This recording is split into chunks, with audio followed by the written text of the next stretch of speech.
agama. Psikologi agama adalah cabang ilmu psikologi yang meneliti dan mempelajari tentang tingkah laku manusia dalam hubungan dan pengaruh terhadap agama yang dianutnya. Manfaat belajar psikologi agama. Manfaat belajar psikologi agama adalah bermanfaat sebagai pembangkit perasaan dari kesadaran manusia. Psikologi agama telah banyak dimanfaatkan pada sektor kehidupan seperti pada bidang pendidikan, kesehatan, psikoterapi, dan industri. Faktor yang menyebabkan membutuhkan agama. Manusia membutuhkan agama di dalam kehidupannya, yaitu sebagai pegangan hidup baik untuk kehidupan di dunia maupun di akhirat kelak. Agama juga merupakan sarana untuk menjaga kesusilaan dan tata tertib masyarakat, sarana untuk memuaskan intelektual yang ingin tahu, dan sarana mengatasi ketakutan. Adapun dalilnya tentang membutuhkan agama, yaitu maka hadapkanlah wajahmu kepada Allah. Manusia diciptakan Allah dengan membawa fitrah itu. Quran Surah Ar-Rum ayat 30.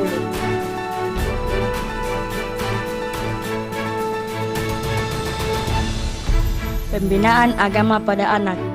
Perkembangan agama pada anak terjadi melalui pengalaman sejak kecil dalam keluarga, sekolah maupun di masyarakat.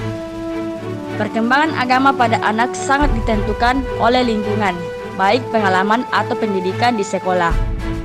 Di rumah, pengalaman atau keagamaan pada anak mengikuti pola keagamaan orang tua. Praktek keagamaan yang benar oleh orang tua akan menjadi keuntungan sendiri bagi anak perihal agamanya ketika dewasa.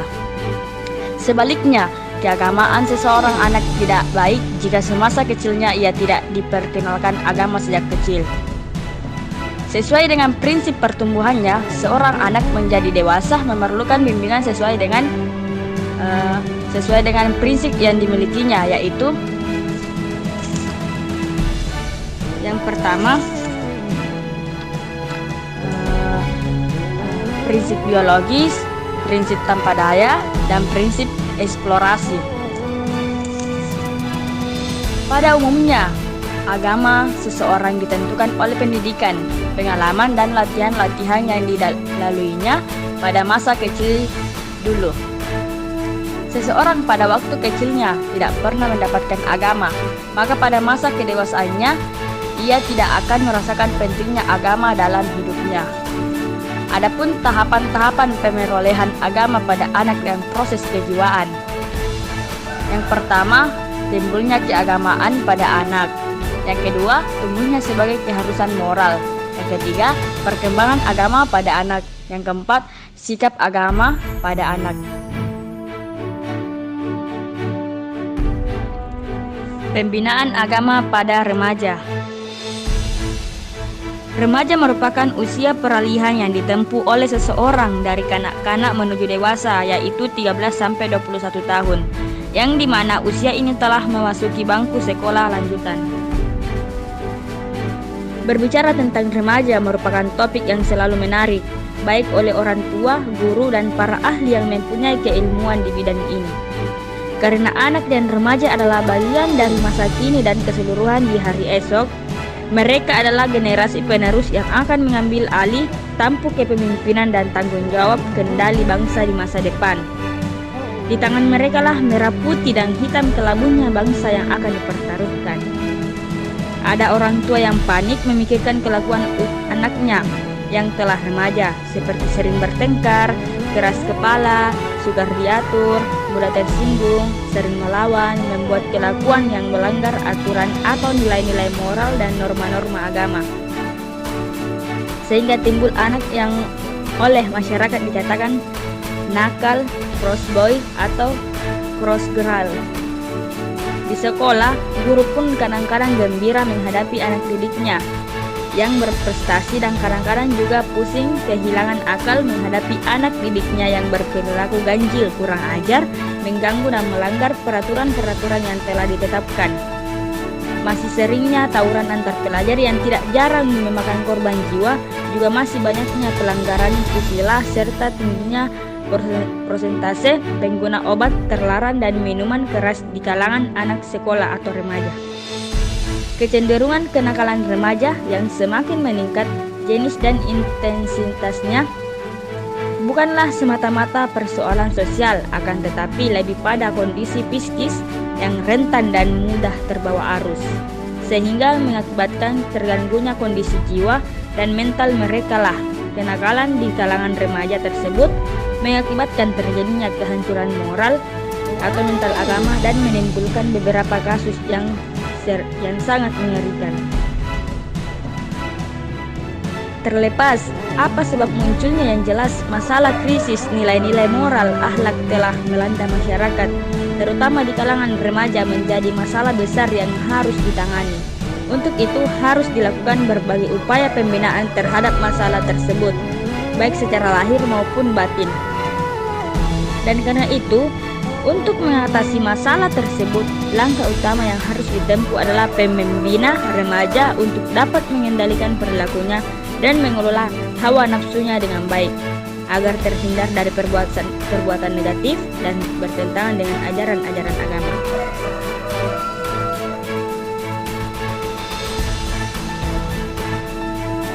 Adapun dalilnya yaitu, dan takutlah kepada Allah orang-orang yang seadanya meninggalkan di belakang mereka anak-anak atau generasi yang lemah, yang mereka khawatirkan terhadap kesejahteraan mereka. Oleh karena itu, hendaklah mereka bertakwa kepada Allah dan hendaknya mereka mengucapkan perkataan yang benar. Quran Surah An-Nisa ayat 9. Aliran psikologi behavior.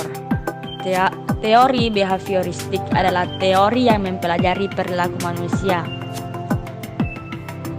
Teori behavioristik berfokus pada peran dari belajar dalam menjelaskan tingkah laku manusia dan terjadi melalui rangsangan berdasarkan stimulustus yang menimbulkan hubungan perilaku reaktif atau respon hukum-hukum mekanistik.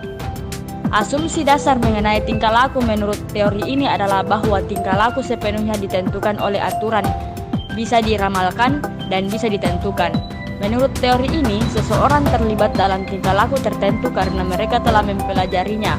Mereka melalui pengalaman-pengalaman tertentu menghubungkan tingkah laku tersebut dengan hadiah. Seseorang menghentikan suatu tingkah laku mungkin karena tingkah laku tersebut belum diberi hadiah atau telah mendapat hukuman. Karena semua tingkah laku yang baik, bermanfaat ataupun yang merusak merupakan tingkah laku yang dipelajari.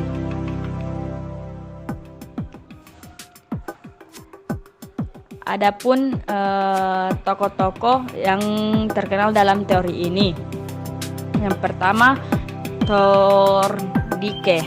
Menurut Thorndike 1911, salah satu pendiri aliran tingkah laku, teori behavioristik diartikan dengan belajar adalah proses interaksi antara stimulus yang berupa pikiran, perasaan, atau gerakan, dan respon yang juga berupa pikiran, perasaan, dan gerakan. Jelasnya menurut Thorndike, perubahan tingkah laku boleh terwujud sesuatu yang konkret, dapat diamati, atau yang non-konkret, tidak bisa diamati. Meskipun Thorndike tidak menjelaskan bahwa cara mengukur berbagai tingkah laku yang non-konkret, pengukuran adalah salah satu hal yang menjadi obsesi semua penganut aliran tingkah laku. Kedua, John B. Waston. Berbeda dengan Thorndike, menurut Waston, pelopor yang datang sudah Thorndike, stimulus dan respon tersebut harus berbentuk tingkah laku yang bisa diamati. Dengan kata lain, Waston mengabaikan berbagai perubahan mental yang mungkin terjadi dalam belajar dan menganggapnya sebagai faktor yang tidak perlu diketahui. Bukan berarti semua perubahan mental yang terjadi dalam benak siswa tidak penting, semua itu penting, akan tetapi faktor-faktor tersebut tidak bisa menjelaskan apakah proses belajar sudah terjadi atau belum. Yang ketiga, Burnus, Freddy Skinner. Menurut Skinner, deskripsi antara stimulus dan respon untuk menjelaskan perubahan tingkah laku dalam hubungannya dengan lingkungan. Menurut versi Waston, tersebut adalah deskripsi yang tidak lengkap. Respon yang diberikan oleh siswa tidaklah sederhana itu, sebab pada dasarnya setiap stimulus yang diberikan berinteraksi satu dengan lainnya, dan interaksi ini akhirnya mempengaruhi respon yang dihasilkan. Sedangkan respon yang diberikan juga menghasilkan berbagai konsekuensi yang pada gilirannya akan mempengaruhi tingkah laku siswa. Dan yang terakhir, aliran psikologi Gestalt. Aliran psikologi Gestalt merupakan salah satu aliran psikologi yang mempelajari suatu gejala sebagai sesuatu keseluruhan atau totalitas. Data-data dalam psikologi Gestalt disebut sebagai fenomena atau gejala. Adapun tokoh-tokohnya, yang pertama Max Wertheimer 1880 sampai 1943. Max Wertheimer adalah tokoh tertua dari 3 serangkai pendiri aliran psikologi Gestalt. Wertheimer dilahirkan di Praha pada tanggal 15 April 1880. Ia mendapat gelar PhD di bawah bimbingan Oswald Kalpe antara tahun 1910 sampai dengan 1916. Ia bekerja di Universitas Frankfurt, di mana ia bertemu dengan rekan-rekan pendiri aliran Gestalt, yaitu Wolfgang Kohler dan Kurt Koffler. Bersama-sama dengan Wolfgang Kohler dan Kurt Koffler melakukan eksperimen yang diakhirinya menelurkan ide Gestalt. Tahun 1910, ia mengajar di University of Frankfurt bersama-sama dengan Kohler dan Koffler yang saat itu sudah menjadi asisten di sana. Proses ini terjadi di otak dan sama sekali bukan proses fisik tetapi proses mental, sehingga diambil kesimpulan ia menentang pendapat Undut. Wertheimer dianggap sebagai pendiri teori Gestalt setelah dia melakukan eksperimen dan menggunakan alat yang bernama stroboskop, yaitu alat yang berbentuk kotak dan dibeli sesuatu alat untuk dapat melihat ke dalam kotak itu. Di dalam kotak tersebut 2 buah garis yang satu melintang dan yang satu tegak. Kedua gambar tersebut diperhatikan secara bergantian, dimulai dari garis yang melintang, kemudian garis yang tegak, dan diperhatikan secara terus-menerus. Kesan yang muncul adalah garis tersebut bergerak dari tegak ke melintang. Gerakan ini merupakan gerakan yang semu karena sesungguhnya garis tersebut tidak bergerak melainkan dimunculkan secara bergantian. Adapun hukum-hukum diantaranya yaitu hukum kedekatan atau law of proximity, yang kedua hukum ketertutupan law of cause, yang ketiga hukum kesamaan law of excellence.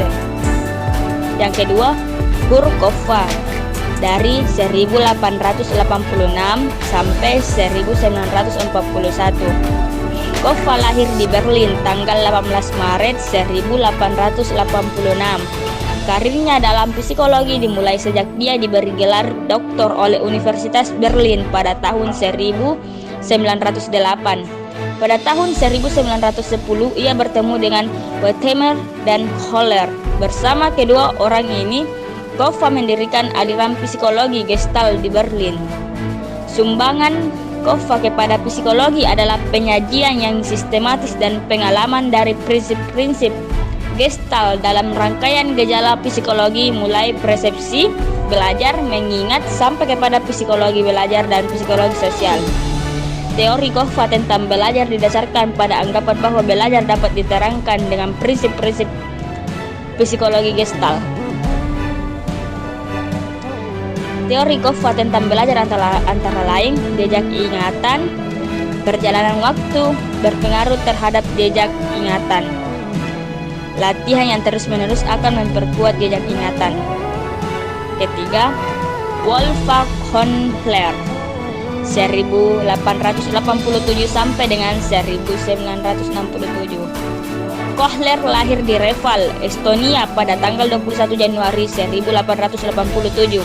Kohler memperoleh gelar PhD pada tahun 1908 di bawah bimbingan C. Stuff di Berlin. Ia kemudian pergi ke Frankfurt saat bertugas sebagai asisten dari F. Sekuman ia bertemu dengan Wertheimer dan Koffa. Kohler berkarir mulai pada tahun 1913 sampai dengan 1920. Ia bekerja sebagai direktur stasiun antropoid dari Akademi Ilmu-Ilmu Persia di Trnava, di mana pernah melakukan penyelidikannya terhadap inteligensi kera. Hasil kajiannya ditulis dalam buku bertajuk The Menality of EP 1925. Eksperimennya adalah seekor simpenes diletakkan di dalam sangkar, pisang digantung di atas sangkar. Di dalam sangkar terdapat beberapa kotak berlainan jenis. Mula-mula hewan itu berlompat-lompat untuk mendapatkan pisang itu, tetapi tidak berhasil. Karena usaha-usaha ini tidak membawa hasil, simpenes itu berhenti sejenak, seolah-olah memikir cara untuk mendapatkan pisang itu. Tiba-tiba hewan itu dapat sesuatu ide dan kemudian menyusun kotak-kotak yang tersedia untuk dijadikan tangga dan memanjatnya untuk mencapai pisang itu. Menurut Kohler, apabila organisme dihadapkan pada sesuatu masalah atau problem, maka akan terjadi keseimbangan kognitif dan ini tidak akan berlangsung sampai masalah tersebut terpecahkan. Karena itu, menurut Gestalt, apabila terdapat keseimbangan kognitif, dan ini akan mendorong organisme menuju ke arah keseimbangannya. Dalam eksperimennya, Kohler sampai pada kesimpulan bahwa organisme dalam hal ini simpenes dalam memperoleh pemecahan masalahnya diperoleh dengan pengertian atau dengan insting. Yang keempat, Kurt Lewin 1990 sampai dengan 1947. Pandangan Gestalt diaplikasikan dalam file psikologi oleh Kurt Lewin. Lewin lahir di Jerman, lulus PhD dari University of Berlin dalam bidang psikologi tahun 1914. Ia banyak terlibat dalam pemikir Gestalt, yaitu Wertheimer dan Kohler, dan mengambil konsep psikologikal Violet juga dari Gestalt. Pada saat Hitler berkuasa, Lewin meninggalkan Jerman dan melanjutkan karirnya di Amerika Serikat. Ia menjadi profesor di Cornell University dan menjadi Director of the Research Center for Group Dynamics di Massachusetts Institute of Technology, MIT, hingga akhir hayatnya di usia 56 tahun. Mula-mula Lewin tertarik pada paham Gestalt, tetapi kemudian ia mengkritik teori Gestalt karena dianggapnya tidak adekurat. Lewin kurang setuju dengan pendekatan Aristotelian yang mementingkan struktur dan isi gejala kejiwaan. Ia lebih cenderung ke arah pendekatan yang Galilean, yaitu yang mementingkan fungsi kejiwaan. Konsep utama Lewin adalah life space, yaitu lapangan psikologis tempat individu berada dan bergerak. Lapangan psikologi ini terdiri dari fakta dan objek psikologi yang bermakna dan menentukan perilaku individu. Salah satu teori Lewin yang bersifat praktis adalah teori tentang konflik.